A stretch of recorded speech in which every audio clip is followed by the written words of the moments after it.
백성으로, 그러니까 민수기 우리 6장 24절처럼 주님께서 주신 복을 누리고 행복하게 사셨는지 한번 또 여쭤보고 싶습니다. 여러분도 지난주에 말씀으로 씩씩하게 한 주간 사셨나요? 네, 감사합니다. 대답하시지 않으신 분들은 그냥 아무런 것 없이 그냥 뭐 상관없이 사셨던 걸로, 네, 그렇게 생각하겠습니다. 예. 근데 혹시 지난주 어떤 말씀이었는지 기억하시나요? 네 하신 분들 어떤 말씀이었는지 기억하시나요? 지난주는 우리 기독교 구원의 과거, 현재, 미래에 대한 그런 말씀으로 나누었습니다. 아울러서 제가 민수기 약간 살짝 입문식으로 또 개론식으로 잠깐 다뤘었고요. 뭐 유월절이랄지 그런 부분들, 또 레위 족속은 어떤 사람들인지, 또 거룩한 삶, 영광스러운 사역에 얼마나 특권인지에 대해서 또 사이드로 잠깐 나눴었습니다. 오늘은 이 구원을 베푸시는 하나님과 함께 사는 그 축복에 대해서 자세히 보려고 합니다. 그 복에 대해서, 하나님과 함께 사는 복된 삶에 대해서 보려고 합니다. 제가 아까 6장 24절 따로 읽었었는데요. 여호와 하나님은 복을 주시고 또 우리를 지키시기를 원하시고 은혜 베푸시기를 원하시고 평강 주시기를 원하시고 뭐든지 우리를 위해 힘써 주시는 분이시라는 것을 민수기 6장을 통해서 우리가 잘 들었습니다. 그러면 이 복을 누리는 삶에 대해서 오늘 적극적으로 알아보려고 하는데요. 제가 한 가지 요즘 현상에 대해서 한번 다루어 보고 시작하도록 하겠습니다. 요즘 재택근무하는 직장들이 많아졌습니다. 혹시 재택근무 하시는 분 계시나요? 재택근무. 재택근무 할 때도 있고 안 할 때도 있고, 경우에 따라서 또 코로나 때문에 집에서 근무할 때도 있었고 그랬었습니다. 사회도 많이 변하고 있어요. 요즘 SNS 같은 데 보면은 뭐 해외 휴양지나 지방 휴양지 같은 데서 뭐 소위 한 달 살이 이런 스토리들이 심심찮게 올라오는 걸 볼 수 있습니다. 여러분도 이런 한 달 살이 이런 거에 혹시 관심 있으신가요? 관심 있으신가요? 한 달 살이? 네, 너무 해보고 싶죠. 자, 우리 한번 상상으로 하와이 한 달 살이 한번 해봅시다. 하와이 한 달 살이 상상으로. 자, 하와이에서 한 달 살이 하려면 자, 무슨 준비부터 시작해야 될까요? 여권. 와, 여권이 있어야 출국할 수 있죠. 맞습니다. 보통은 한 달 살이 하려면 그 지역에 대해서, 하와이에 대해서 검색도 해보고, 그렇죠? 또 어떤 준비를 하나요? 처음 가보는 곳이니까, 혹은 또 갔던 곳이었지만 또 가고 싶은 곳이니까 어떻게 합니까? 뭐 인스타 같은 데서 한번 찾아보기도 하면서 미리 한 달 살이 해본 사람의 경험담도 찾아보곤 합니다. 그렇죠? 또 어떤 준비를 할까요? 무엇보다 또 예산이 중요하겠죠. 정해진 예산을 갖고 최대한 가성비, 최대한 행복함을 느끼기 위해서 그런 조사를 쭉 하게 되겠죠. 그 외에 또 한 달 살이 하면요, 또 어떤 걸 생각할까요? 누구랑 같이 갈까? 네, 누구랑 같이 가시겠어요? 아무나 혼자서 가시겠다고 합니다. 네, 대부분 다 그럴 것 같긴 한데요. 보통 가서 어디를 들려야 될지, 관광 명소랄지 이런 부분도 검색하겠죠. 맛집도 한번 검색해 보겠죠. 사진 잘 나오는 어떤 뭐 포토존 성지 같은 데도 한번 찾아보겠고요. 정말 가기 전에 많은 공부를 할 거예요. 그렇죠? 한 달 살이 하기 전에 많은 공부를 할 겁니다. 왜요? 왜 이렇게 많이 검색하고 공부하고 미리 조사를 다 할까요? 그 한 달 사는 동안 새로운 곳에서 흠뻑 그곳을 다 경험하고 맛보고 정말 멋진 메모리를, 멋진 추억을 만들기 위해서 그러겠죠. 흠뻑 빠져드는 어떤 추억을 만들기 위해서죠. 이런 한 달 살이 우리도 한번 해볼까요? 모집해볼까요? 한번. 제가 한번 질문을 바꿔보겠습니다. 그럼 한 달 살이와 비슷하게 하나님과 한 달 살이 해볼까요? 하나님과 한 달 살이 한번 해볼까요? 어떻게 해요? 하나님과 한 달 살이 혹은 1년 살이는 어떠세요? 1년 살이. 그건 좀 너무 많은가? 너무 긴가? 하루 살이. 자, 이렇게 한시적인 기간을 정해서 살았던 사람들이 있었어요. 그들의 이름이 뭘까요? 오늘 본문에 나온 나실인이었어요. 나실인. 6장에 오늘 두 번째 본문에 나실이라는 사람들이 있었거든요. 그 사람들이 그렇게 기한을 정해서 하나님과 함께 살기를 아주 특별한 축복으로 생각하고 그렇게 특별한 기간을 지냈던 사람들이었습니다. 기존 일상에서 벗어나서 아주 특별한 시간을 하나님과 함께 동행했었던 사람들이었습니다. 아마 성경에서 가장 유명한 나실인은 혹시 나실인 중에서 아시는 인물 있으신가요? 나실인 중에서 이 사람만큼은 아마 여러분 들어보셨을 텐데 힌트가 있다면은 사자를 찢어버려요. 삼손 맞습니다. 삼손 나실인의 어떤 그 대표 이스라엘 영웅이죠. 삼손입니다. 아주 슈퍼맨 같은 괴력을 지닌 인물이었죠. 사자도 잡고 그랬었습니다. 자, 아무튼 이 나실인에 대해서 우리 좀 이따가 더 자세히 살펴보기로 하고 지금은 예수님 이후 우리 2000년이 지난 오늘날의 나실인의 역할은 누군지부터 볼게요. 누가 나실인일까요? 오늘날에는 신약시대의 나실인은 누굴까요? 그리스도인의 제자로 사는 사람들입니다. 그럼 사실 우리가 나실인인 거예요. 제자로 살기로 결정한 사람들. 이게 바로 나실인입니다. 신약의 나실인은 우리가 하나님과 함께 살기로 했다면 제가 아까 한 달 살이 하실 분 제가 모집해 보려고 했는데요. 사실 아무도 신청 안 하실 것 같아요. 걱정했었습니다. 한 달 살이를 하나님과 마치 우리가 어디 제주도 한 달 살이, 하와이 한 달 살이 할 때 미리 준비했던 것처럼 오늘은요 성경 말씀을 통해서 하나님과 함께 살기로 한 제자가 되기로 한 그 삶이 무엇인지 한번 설치해 보도록 하겠습니다. 오늘 민수기 5장 6장 말씀을 통해서 미리 살아본 사람의 경험담, 바로 나실인들의 경험담도 보고 또 그런 시간이 되었으면 좋겠습니다. 새로운 장소에 대해서 하와이랄지 이런 장소에 대해서 설치하는 대신에 하나님에 대해 어떤 분인지를 설치하는 것부터 시작해야겠죠. 이 하나님과 함께 살기는 바로 그 내용이 민수기 5장 6장 내용의 바로 핵심 줄거리입니다. 근데 제가 한 가지 의문점을 제가 말씀을 읽으면서 한 가지 의문점을 제기해 보고 싶어요. 자, 민수기 1장, 2장, 3장, 4장 내용이요. 무슨 내용이냐면 인구조사였거든요. 그러니까 싸울 사람들을 조사했어요. 자, 싸울 사람들을 조사했어요. 병력 조사를 했습니다. 그러면 논리적으로 그 다음 순서는 뭐가 돼야 될까요? 그 조사한 병력을 전쟁을 위해 훈련시키거나 혹은 우리 지난주에 그림으로 봤던 것처럼 구축된 진영을 어떻게 방어한다든지 이런 내용이 나와야 되지 않을까요? 상식적으로. 근데 생각해 보세요. 이 전쟁을 위한 진영처럼 딱 생각이 됐었잖아요. 우리 지난주 그림을 봤을 때 1장에서 20세 이상 남자의 숫자를 센 것은 당연히 뭐라고요? 군대 징집용이었어요. 성경에 그렇게 쓰여져 있지 않습니까? 근데 이상한 것은요. 숫자를 막 엄청 자세하게 세워놓고 다 파악하고 나서 싸울 연습을 시키는 게 아니라 뭐예요? 우리 팀 안에 있는 우리 진영 안에 있는 성수에 계신 하나님에 대해 어떤 분인지를 알려주고 싶어요. 이게 순서라는 거예요. 이스라엘의 그 캠프 안에 계신 하나님과 어떻게 함께 지낼 수 있는지 그것을 알려주고 싶어하는 게 민수기 5장 6장이에요. 왜요? 왜냐면요. 좋은 예는 아니지만 제가 이해하기 쉬운 예를 한 가지 한번 들어보겠습니다. 북한의 예를 한번 들어보려고 해요. 자, 국내외 군사 전문가들은 남한과 북한이 전쟁을 하면 만약에 전쟁 시나리오를 돌리면 어떻게 되는지 아세요? 남한과 북한이 전쟁을 모의로 돌려보면 그러니까 핵을 안 쓴다는 가정하에서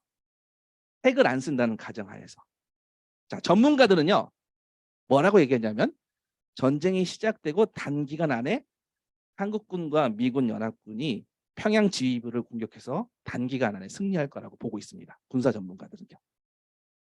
공군 전력도 수준 차이가 나고요. 뭐 잠수함이랄지 항공모함이랄지 이런 해군 전력도 비교가 안 될 정도로 한국군과 미군 연합군이 월등하게 우위입니다. 뭐 지상전은 머릿수로 북한군이 우위일지라도 최첨단 기술을 갖고 있지 못해서 이 또한 북한이 열세입니다. 절대 군사적 힘으로는 북한이 안 돼요. 수준 차이가 엄청 심합니다. 자, 어디까지나 이거는 핵을 안 쓴다는 가정하에서요. 핵무기를 안 쓴다는 가정하에서.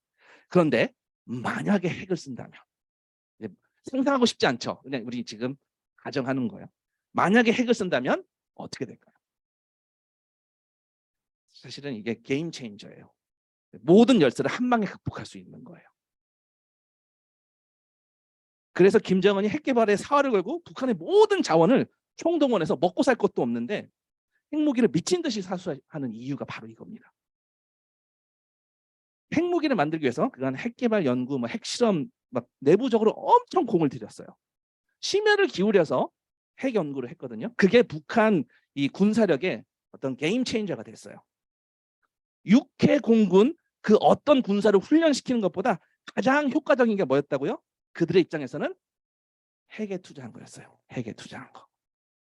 자, 민수기도 비슷해요.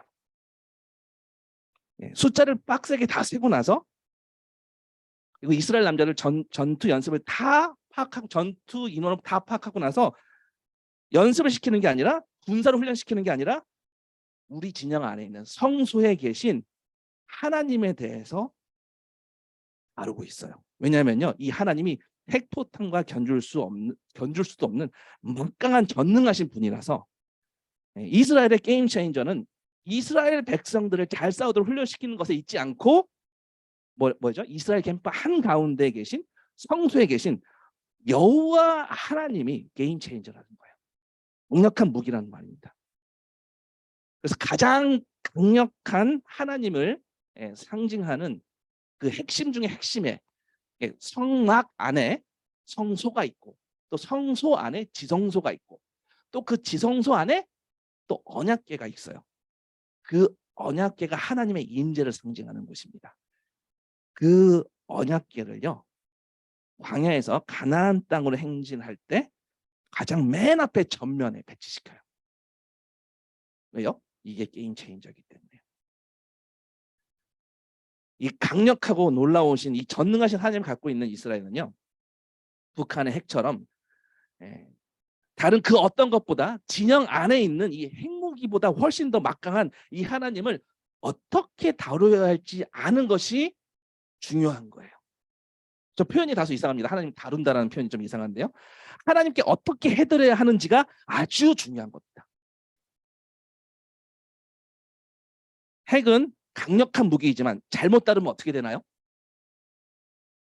강력한 무기이지만 잘못 다루면 어떻게 되나요? 그 핵무기를 갖고 있는 쪽이 다 죽을 수 있는 거예요. 이스라엘도 마찬가지입니다. 전능하신 하나님을 잘못 다루면, 막 다루면 다 죽을 수 있다는 거예요. 그렇기 때문에 본격적으로 가나안으로 출발하기에 앞서서 5장부터 10장까지, 10장에서 가나안으로 출발하는데요. 광야로 출발하는데 이스라엘 캠프의 정함과 부정함에 대해서 다루고 있어요. 왜냐? 전능하신 하나님과 함께 동행하기 위해서는요, 갖추어야 할 진영의 상태가 정결함이었기 때문이에요. 이 막강한 하나님이 우리를 위해 싸우실 수도 있고 아까 민수기 6장 24절처럼 우리에게 복을 주실 수도 있고 잘못 다루면 엄청난 책임이 뒤따른다는 것입니다. 다시 말해서 여호와 하나님과 한 캠프에서 더불어 살 수 있는지가 핵심 중에 핵심이에요. 함께 살기가. 여러분 신앙생활은요, 하나님과 더불어 사는 삶입니다. 그렇기 때문에 하나님이 어떤 분인지 그 하나님의 속성을 알아가는 과정이 바로 신앙생활입니다. 나아가서 이 하나님을 닮아가는 과정이기도 해요. 거룩하심을 닮아가고 하나님의 사랑을 닮아가고 거짓이 없으신 참되신 성품을 닮아가는 과정. 이게 신앙생활이죠. 바로 하나님의 속성을 배워가는 시간입니다. 이 전능하신 하나님과 함께 동행하기 위해 갖추어야 할 진영의 상태, 그러니까 다른 말로 정결함이라고 했습니다. 오늘 본문에서 첫 번째 본문에서 진영을 더럽히게 하지 말라라는 표현이 나옵니다. 이게 정결을 지키라는 표현이에요. 요게 바로 하나님의 속성을 배우는 과정이에요. 누군가를 진영 밖으로 내보내어 진영을 더럽히게 하지 않게 하는 것은 다른 말로 정결을 유지시키기 위함입니다. 특별히 세 가지가 더럽히게 하는 것이었어요. 부정한 상징으로 세 가지가 나옵니다. 1번, 2번, 3번이 뭘까요? 아까 우리 성경 읽었는데요. 1번 나병, 2번 유출병, 3번은 뭐였죠? 주검. 맞습니다. 주검과 접촉하는 것. 이것이 정결함에서 정결함을 상실하고 부정함이 상태가 되는 거죠. 이게 오늘 우리에게 무슨 뜻인가 보려고 해요. 나병, 유출병, 그 다음에 주검과 접촉하는 게 무엇인가. 5장 2절 볼게요. 이스라엘 자손에게 명령하여 모든 나병 환자와 유출증이 있는 자와 주검으로 부정하게 된 자를 다 진영 밖으로 내보내되 3절 남녀를 막론하고 다 진영 밖으로 내보내어 그들이 진영을 더럽히게 하지 말라. 내가 그 진영 가운데서 거하느니라. 자, 부정한 사람을 처리하는 법에 대해서 말씀하세요. 엄밀하게 말하면 이게 죄를 저지르는 사람을 처치하라는 말이 아니고요. 죄의 상징이 되는 것들을 내보내라는 거예요. 죄 지은 사람을 심판하는 게 아니에요. 성경에서는요, 죄를 상징하는 대표적인 게 나병과 누룩이에요. 성경에서는. 나병의 특징이 뭘까요? 한번 발병하면 접촉하면 그 사람과 접촉하면 금방 전염이 됩니다. 또 자기 몸에 국소적으로 한 부분에 있었던 병이 전체로 퍼져요. 누룩도 마찬가지죠. 네. 이렇게 빨리 퍼지는 거. 다시요. 자, 부정한 자들을 내보내는 것은요, 이 사람들이 죄를 저질러서 내보낸 게 아니에요. 죄의 특징을 보여주는 게 자기 몸에 임한 거예요. 그렇기 때문에 이스라엘 진영을 보존하기 위한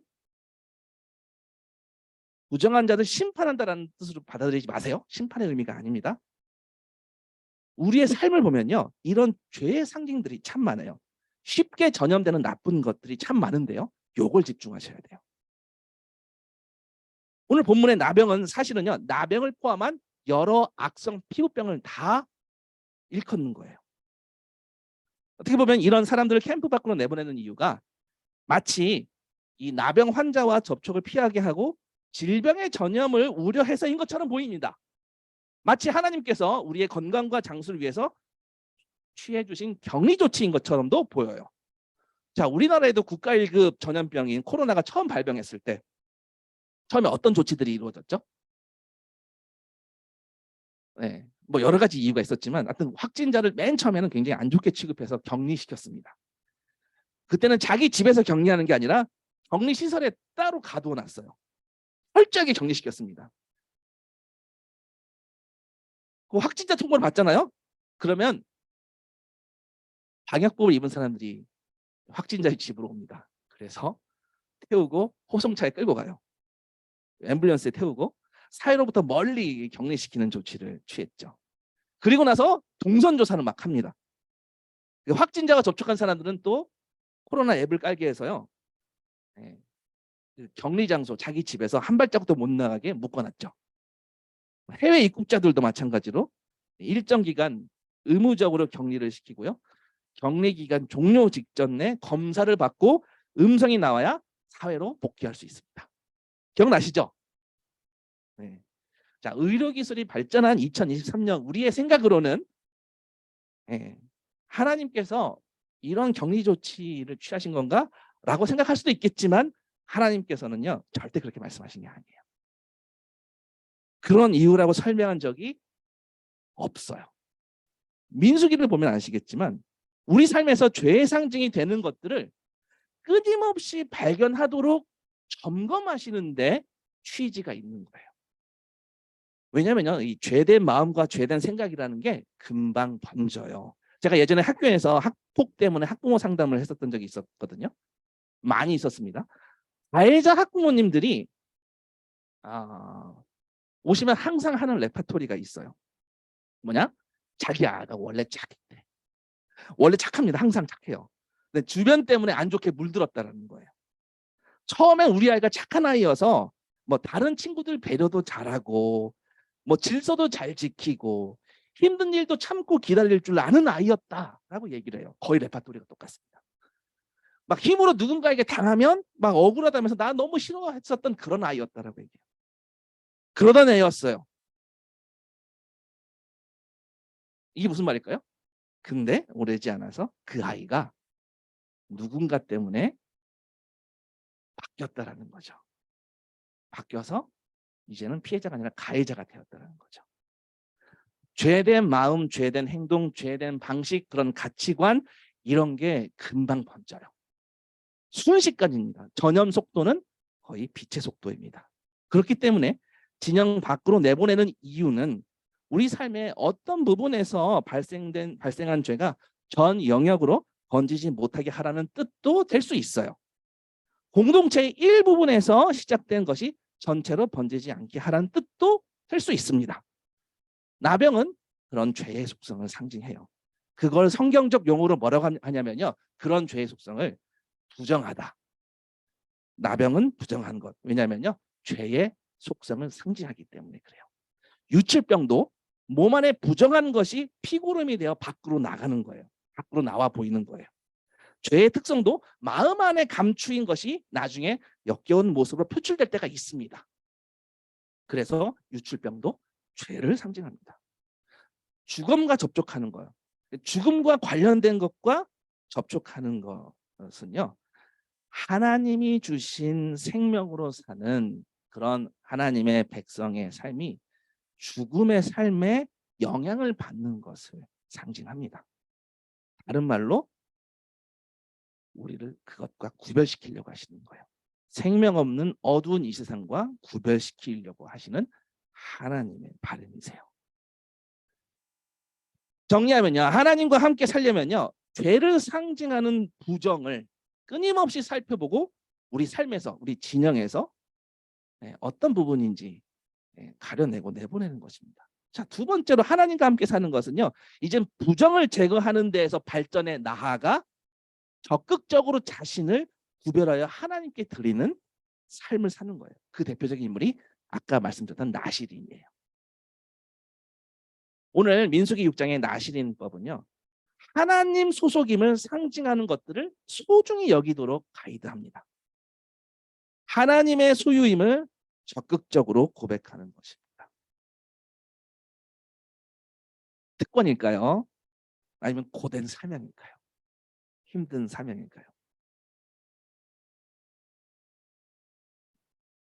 저는 특권이라고 생각합니다. 나실인 기간에는 제사장들보다 더 가까운 곳에서 하나님을 접할 수 있었습니다. 이들은요. 레위인들이 아니라 어떤 사람들이었습니까? 그냥 일반 백성들이었어요. 심지어 남자만 가능한 게 아니라 여자도 가능했습니다. 나실인은. 언제 나실인이 됩니까? 여러 다양한 경우가 있는데 어떤 경우는요. 병에서 회복된 것에 감사하여 30일 동안 나실인 서약을, 나실인 맹세를 하기도 했었고요. 어떤 경우에는 단순히 그냥 하나님을 향한 나의 사랑과 열정과 감사를 그냥 표현하기 위해 그냥 그렇게 맹세하고 되기도 했습니다. 혹은 절박한 상황에서 이적을 바라며 나실인이 되기도 했습니다. 여러 다양한 이유가 있어요. 아무튼 나실인은 하나님께 아주 특별한 존재들이었고요. 그래서 특권이었습니다. 하나님께 서원한 특권을 가지고 있었습니다. 여러분 혹시 전에 서원 해보신 적 있나요? 하나님께 서원하신 있나요? 하나님께 서원하신 적 있나요? 네, 자꾸 제 눈을 안 마주치려고 하시는데 하나님께 서원하신 분이 있으면 혹시 서원하신 분 한 번이라도 서원해 본 적 있다 하나님께 있나요? 하나님께 뭔가 이렇게 약속을 드려보고 맹세해보고 없나요? 네. 어떤 성도들은요 부흥회나 수양회에서 엄청 감동받고 막 하나님께 주님 제 인생의 11조 제 청년의 때 10년을 드리겠습니다. 이런 분들도 가끔 있어요. 그럼 왜요? 하나님께서 나를 100세까지 막 플렉스하는 인생으로 살게 해주실 것 같아서. 뭐 오늘날도 이런 식으로 소원하는 교회들이 간혹 있을 수 있는데 쉽게 말해 하나님과 거래하는 거죠. 내가 드릴 테니까 10배로 갚아주시라고. 이런 거죠. 하나님을 통해서 자기 욕심을 채우는 것과 같은 서원인데요. 이러면 안 되겠죠. 반대로 아예 하나님께 약속을 안 하는 케이스가 있습니다. 혹시 한 번도 하나님께 소원한 적이 없다. 한 번도 약속한 적 없다 하나님한테. 한 번도 1도 없다 나는. 그럼 아까 분명히 아무도 안 손들었는데 네, 정직하게 우리 준영이만 손들었습니다. 정말 멋집니다. 네, 왜 안 할까요?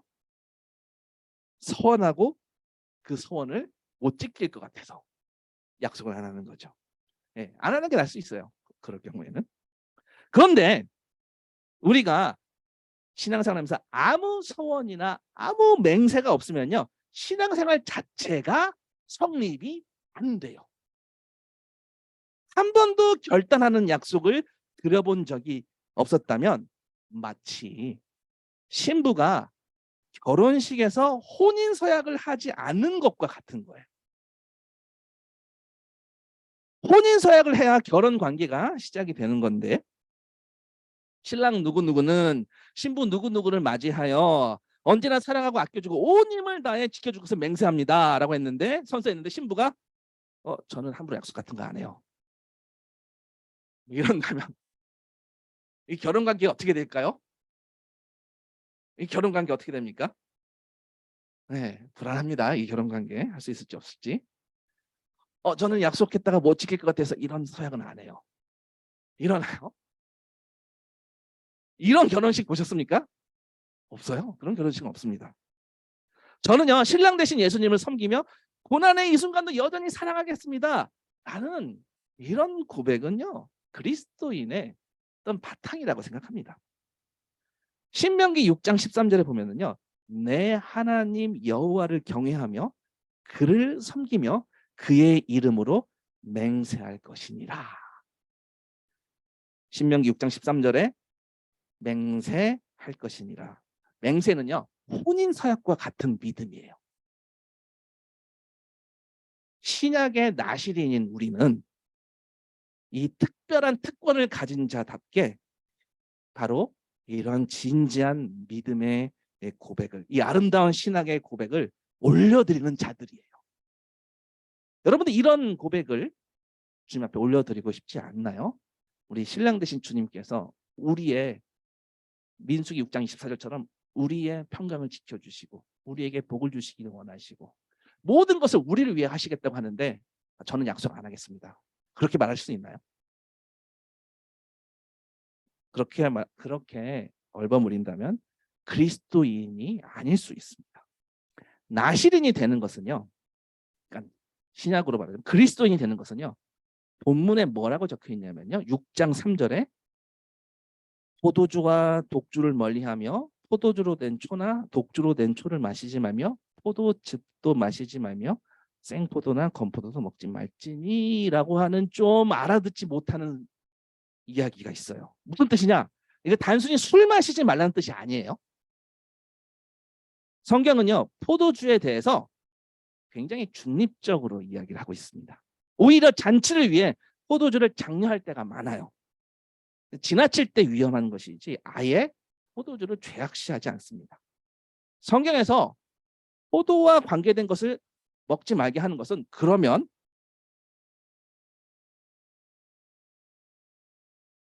그 포도나 포도주가 쓰이는 잔치와 관련된 거에서 이유를 찾아야 돼요.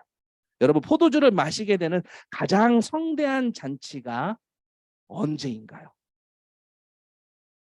모든 언약 백성이 참여하게 되는 위대한 어린 양의 혼인 잔치가 언제인가요? 계시록에 의하면 주님이 이 땅에 다시 오실 때라고 말하고 있어요. 하나님은요, 그날 이 인류 모든 역사의 목적을 그때 성취하실 거예요. 그렇기 때문에 그 전에 일어나는 그 어떤 성취도 이날보다 축하하지 않겠습니다라는 고백이에요. 포도주나 포도나 포도의 씨나 뭐 포도의 겉이나 포도의 관계나 아무것도 먹지 않는 것은요. 그런 고백. 여러분 살다가 무언가 성취한 적 있으신가요? 내 인생의 성취. 뭐 좋은 직장에 가서 고액 연봉을 받거나 혹은 뭐 사업에 성공해서 유니콘 기업이 되었다거나 뭐 여기저기서 축하한다고 막 박수 받는 그런 삶을 성취해 본 적이 있나요? 네, 여러분들 각자 사이즈는 다르지만 크고 작은 성취들이 여러분 삶 속에 있었을 거예요. 뭐 대학을 붙었을 때도 되고, 네, 뭐 여러 가지 성취들이 있을 거예요. 그러나 나시린의 삶은요, 이 땅에서의 그 어떤 성취보다 더 행복한 성취가 있을 거라고 믿는 사람들이에요. 하나님이 목적하신 모든 것을 그분이 다 성취하시고 역사를 완성하시고 계시록 21장 4절처럼 모든 눈물을 그 눈에서 닦아주시는 그 날이 우리 모두의 가장 복된 잔칫날이라고 믿는 사람들입니다. 그날에는 다시는 사망이 없고 애통하는 것이나 곡하는 것이나 아픈 것이 다시 있지 않을 거라고 계시록 21장은 설명하고 있습니다. 나시리는 우리 그리스도인은 그 날을 가장 소망하고 그 날을 가장 소중히 여긴다고 고백하고 맹세하고 선서하는 사람들이에요. 민수기 6장 6절 자기의 몸을 구별하여 여호와께 드리는 모든 날 동안 바로 이런 고백을 하며 살아가는 이 땅에서의 살아가는 그 시간 동안 시체를 가까이 하지 말 것이요 그의 부모 형제 자매가 죽은 때라도 그로 말미암아 몸을 더럽히지 말 것이니 이는 자기의 몸을 구별하여 하나님께 드리는 표가 그의 머리에 있습니다. 죽음을 멀리하는 것은요, 앞에서도 나온 거예요. 근데 6장에서의 나시리는요 더 적극적으로 하는 고백이에요. 그냥 죽음을 멀리하는 것보다 더 적극적인 고백입니다. 민수기 6장 7절에 뭐라고 하냐면 부모 형제 자매가 죽은 때라도 가장 사랑하는 사람이 죽었을 때라도 가까이 접촉하지 않는 거래요. 자, 이 민수기 6장 7절에 신약 버전이 있어요. 그게 마태복음 10장 37절이거든요. 마태복음 10장 37절에 예수님께서 뭐라고 말씀하셨냐면 아버지나 어머니를 나보다 더 사랑하는 자는 내게 합당하지 아니하고 아들이나 딸을 나보다 더 사랑하는 자도 내게 합당하지 아니하며 무슨 말입니까? 항상 우선순위는 누구다? 하나님이다. 하나님이 나한테 부모도 주신 분이고요. 나한테 자녀도 주신 분이라는 거예요. 이 우선순위를 잊지 말고 살아야 하는 것이 나시린인 그리스도인의 신앙 고백이라는 겁니다. 삭도를 대지 말라. 이건 무슨 말인가요? 삭도를 절대로 그의 머리에 대지 말 것이라 자기 몸을 구별하여 여호와께 드리는 날이 차기까지 그 머리털을 길게 자라게 하라. 쉽게 말해서 장발을 유지하라. 장발을 긴 머리를 유지하라는. 유대인에게 이 나시린의 머리털은요 상징하는 바가 있어요. 무엇을 상징하냐면 하나님의 권위와 은혜를 상징합니다. 딱 봐도 나시린은 특별한 인생이라는 게 겉보기에도 긴 머리를 보고도 드러나는 거예요. 그럼 신약에 사는 우리에게 이 장발은 어떤 것이 될 수 있을까요? 우리는 머리를 치렁치렁 이렇게 장발로 만들어 놓고 나 하나님께 나시린이야라고 하진 않아요. 그런데 신약에서의 장발은 어떤 부분이 하나님께서 장발로 나시린의 서원으로 인정하실까요?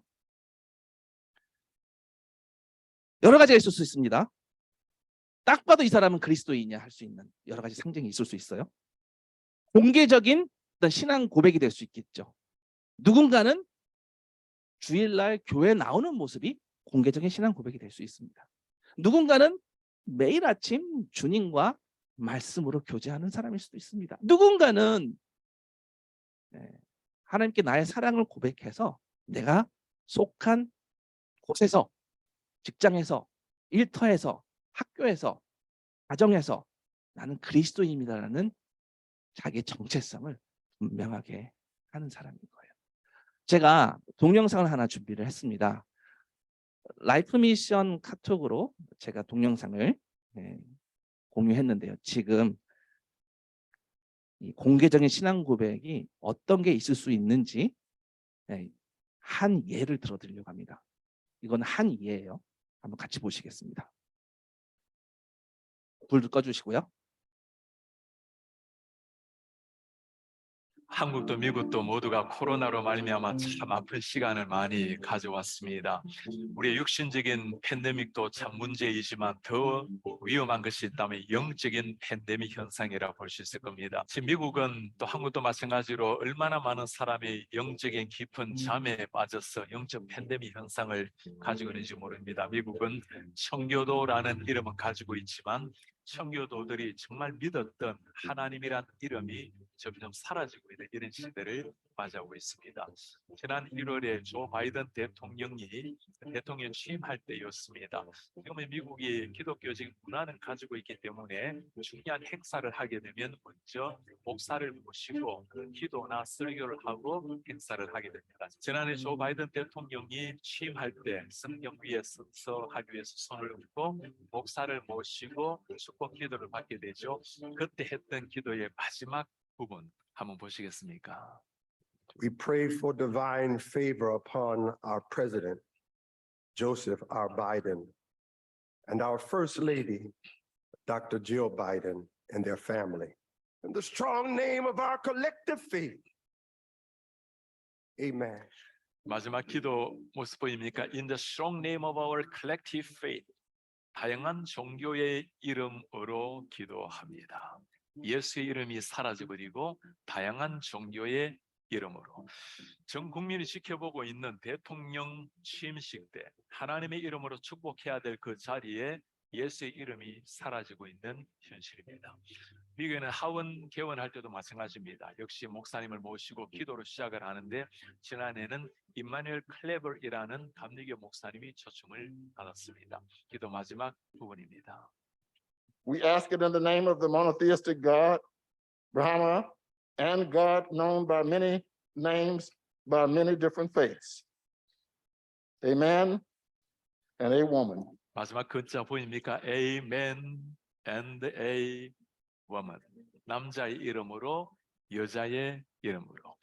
We ask in the name of monotheistic God, Brahma.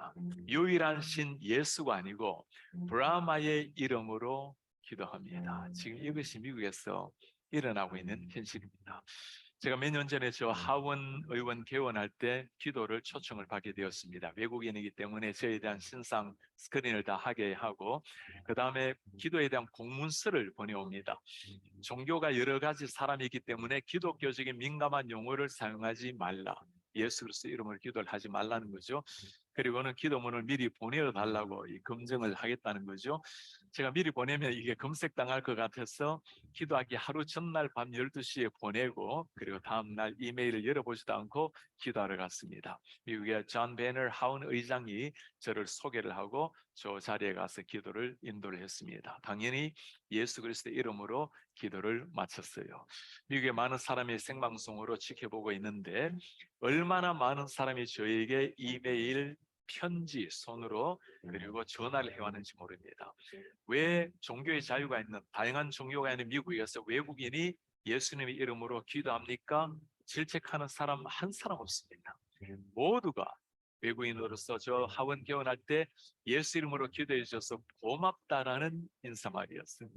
목사가 예수 이름으로 기도하고 칭찬받는 이런 시대를 맞이한 겁니다. 제가 있는 곳이 수도 버지니아입니다. 버지니아 주의회에 가서도 기도를 인도하게 되었어요. 기도를 인도하고 내려오는데 모든 의원들이 다 기립해서 박수를 쳐요. 팀 휴거라는 의원이 저에게 첫 질문이었습니다. 목사님, 왜 그렇게 많은 목회자가 이 자리에 와서 예수 이름으로 기도하는 것을 두려워합니까? 예수 이름으로 기도하는 것을 두려워하는 이런 시대. 제가 올해는 3월에 상원의원에 초청을 받아서 기도를 하게 되었습니다. 역시 스크린을 다 하고 기도 지침을 받습니다. 당연히 예수 이름으로 기도하지 말라는 거죠. 기도하러 기다리고 있는데 부지사가 사회를 보다가 저를 살짝 불러요. 저는 당신이 내가 공개적으로 기도하는 걸 보았는데 예수 이름으로 기도하지 말아달라고 부탁할 줄 알았습니다. 그런데 조용히 와서 목사님, 평소 때 목사님이 기도하시는 하나님께 있는 그대로 기도하세요. 예수 이름으로 기도하라는 거예요. 비록 고문서는 지금 미국에 종교 자유가 있기 때문에 다양한 종교 이야기하지만 정말 당신이 목사라면 목사답게 하나님께 기도하라는 겁니다. 사랑하는 여러분, 지금 이 시대는 너무나 우리가 세상 앞에 움츠리고 세상과 함께 화합해 나아가겠다고 우리를 포기해버리고 우리를 때로는 타협해 나가는 이런 시대. 사람들이 무엇을 기대하고 있을까요? 정말 예수님을 믿는다면 믿는 사람다운 모습을 보여달라는 것 아니겠습니까? 우리는 자녀들에게 가능하면 세상과 타협하고 세상과 화합해서 나아가라고, 균형 있게 살라고, 그게 아니죠. 정말 예수 그리스도를 믿게 되면 혁명이 일어나는 겁니다.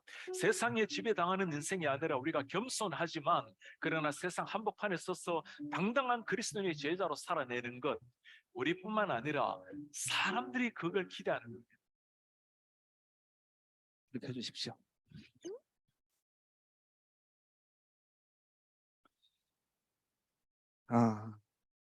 저는 다양한 신앙 고백이 있을 수 있다라고 생각합니다. 그 다양한 신앙 고백 중에 한 부분일 뿐입니다. 각자에게 다른 신앙의 고백들이 있을 것입니다. 이렇게 하라고 제가 강요하는 거 아닙니다. 여러분들이 나시린으로서 그리스도의 신부로서 신랑 되신 주님이 내가 너를 사랑한다라고 그렇게 맹세했을 때 여러분 어떤 고백을 주님께 답하시겠습니까? 말씀 마칩니다. 주님은요 우리를 복 주시기 원하시고 은혜 베푸시기를 늘 원하시고 평강 주시기를 원하신다고 맹세하셨습니다. 그 맹세에 우리는 어떤 화답을, 어떤 혼인 서약을 주님 앞에 올려드려야 될지 여러분들의 각자의 버전으로 생각해 보셨으면 좋겠습니다. 우리가 살아가는 세상은요 나신인으로 살기에 적합한 세상이 아닙니다. 그렇기 때문에 우리의 삶은요 좁은 길일 수밖에 없습니다. 제자의 삶이 그런 삶입니다. 우리 진영 안에 있는 하나님과 함께 살기에 대해서 오늘 알아보았습니다. 그 하나님과 복을 누리기 위해 하나님이 어떤 분인지 우리는 서치하는 것부터 시작했고요. 그랬더니 복 주시길 원하는 그 막강하시고 전능하신 하나님은 자칫하다가 우리 생명을 위협할 정도로 거룩하신 그런 속성을 가지신 분이라는 것을 보게 되었습니다. 신앙생활은 이 거룩하신 하나님의 속성을 알아가는 과정. 다시 말해서 구별된 삶을 알아가는 과정입니다. 거룩이라는 말은요 구별됐다라는 거예요. 다른 세상과 같지 않다라는 것입니다. 신앙생활은요 이렇게 거룩한 속성을 알아가는 과정이고요. 이 속성을 배워가는 시간이었습니다. 그래야 전능하신 하나님께 나아가는 그런 통로가 열렸습니다.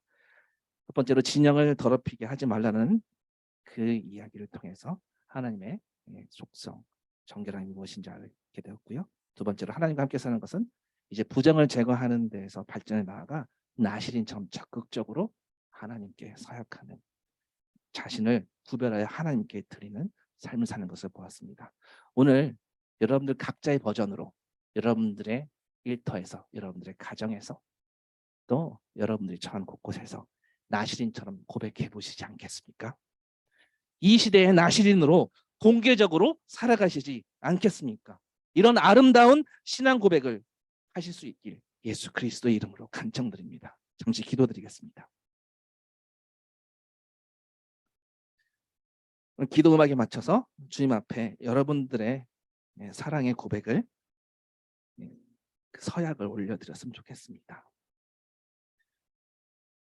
내가 부끄럽게 무서워서 고백하지 못했었던 것, 지킬 수 없었던 것라고 생각해서 하나님께 말씀드리지 못했었던 것들 오늘 용기 내서 고백해 보십시오. 주님께 그렇게 고백하면 나아가십시오. 그 고백이 하나님께 아름답게 올려지는 그런 예배가 되기 원합니다. 기도하시겠습니다.